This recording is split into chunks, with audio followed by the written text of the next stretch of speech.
Apakah kita hanya titik di peta global, atau pion di papan catur kekuasaan dunia? Bayangkan negeri seluas Indonesia dengan ribuan pulau, jutaan rakyat, dan kekayaan alam yang konon tak terkira.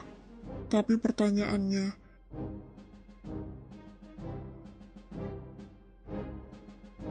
siapa yang benar-benar mengendalikannya? Siapa pemilik kendali atas tanah, laut, data, dan keputusan yang menyentuh hidup kita setiap hari? Indonesia terletak di posisi strategis antara Samudra Hindia dan Pasifik, serta di persimpangan jalur perdagangan internasional. Sekitar 60% perdagangan dunia melewati kawasan maritim Indonesia. Marine Traffic mencatat, lebih dari 200.000 kapal kargo melintasi wilayah Indonesia setiap tahun, namun hanya sebagian kecil yang berlabuh untuk menambah nilai ekonomi domestik. Indeks Kinerja Logistik Bank Dunia 2023 menempatkan Indonesia di peringkat ke-61, kalah dari Singapura yang ada di posisi ke-7. Apakah kerjasama itu selalu setara, atau ada konsekuensi tersembunyi? Lewat Belt and Road Initiative, BRI, Tiongkok mengembangkan berbagai infrastruktur besar di Indonesia. Kereta cepat Jakarta-Bandung adalah simbol ambisi ini. Total utang proyek BRI di Indonesia mencapai USD 23 miliar pada 2023. Menurut laporan Airdata, banyak kontrak proyek menyimpan klausul kerahasiaan dan jaminan aset negara. Proyek BRI kerap memakai pekerja dari Tiongkok sendiri, membatasi transfer teknologi. Bisakah kita netral di dunia yang penuh tekanan geopolitik? Amerika memperkuat kerjasama militer di Indo-Pasifik, termasuk Indonesia. Di sisi lain, Tiongkok menekan lewat diplomasi ekonomi dan pengaruh digital. Laporan CSIS 2023 menyebut Indonesia sebagai medan utama kompetisi soft power dan hard power antara China dan AOS. Di 2023, AOS menyuntik USD 1,5 miliar bantuan Indo-Pasifik, sementara Tiongkok menggelontorkan pinjaman dan investasi senilai lebih dari USD 25 miliar ke Asia Tenggara. Apakah batas laut kita cukup kuat untuk dilindungi? Nine Dash Line Tiongkok tumpang tindih dengan ZEI Indonesia di Natuna Utara. Klaim ini ditolak UNCLOS, tapi Tiongkok tetap mengerahkan kapal penjaga laut. Sejak 2015 hingga 2023, tercatat lebih dari 120 insiden pelanggaran kapal Tiongkok di perairan Natuna. Armada Bakamla dan TNI AL masih kekurangan kapal patroli modern untuk mengimbangi pengawasan rutin.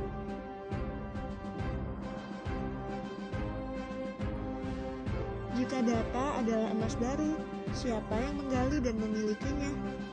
Layanan digital Indonesia banyak bergantung pada infrastruktur asing. Cloud, AI, dan e-commerce dikendalikan oleh raksasa global. Laporan Kominfo 2023 menyebutkan bahwa 83% data pengguna digital Indonesia tersimpan di server luar negeri. Bahkan, sistem perbankan nasional sebagian masih menyewa jasa cloud asing. Kita pengguna terbesar, tapi apakah kita pemilik terbesar? Indonesia punya pasar digital terbesar di Asia Tenggara, tapi nilai kapitalisasi pasar justru dikuasai investor luar. Shopee, SEA Group, TikTok Shop, ByteDance, dan Lazada, Alibaba menguasai 70% transaksi e-commerce Indonesia 2023. Sementara startup lokal masih berjuang bertahan. Apakah utang itu alat pembangunan atau jerat tak kasat mata?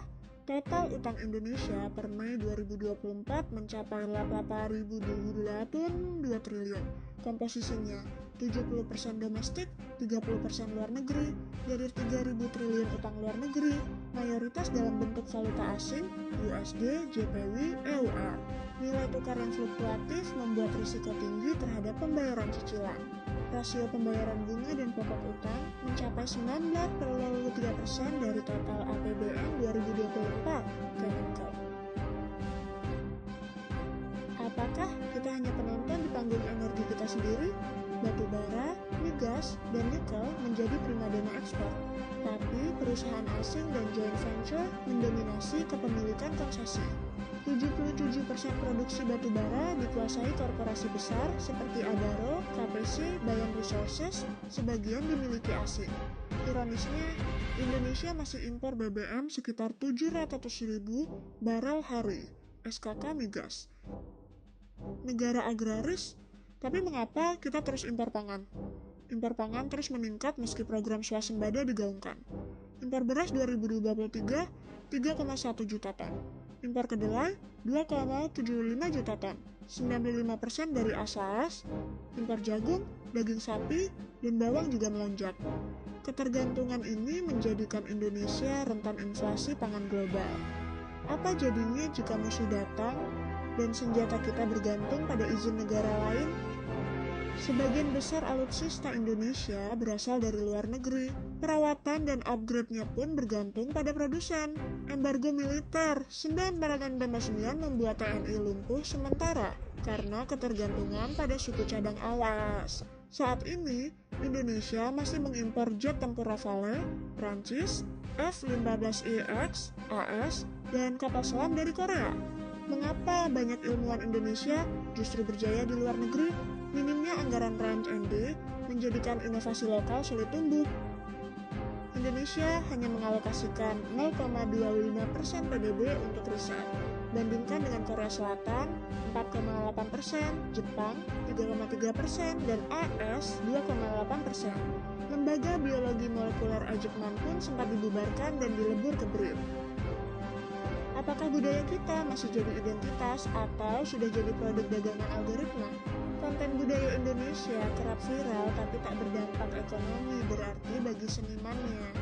Film dan musik Indonesia hanya mendapat 15% tayang lokal dibandingkan konten asing di platform digital. Ekosistem kreator masih lemah dari sisi pendanaan, monetisasi, dan distribusi. Apakah tanah leluhur kita akan hilang sebelum sempat diwariskan?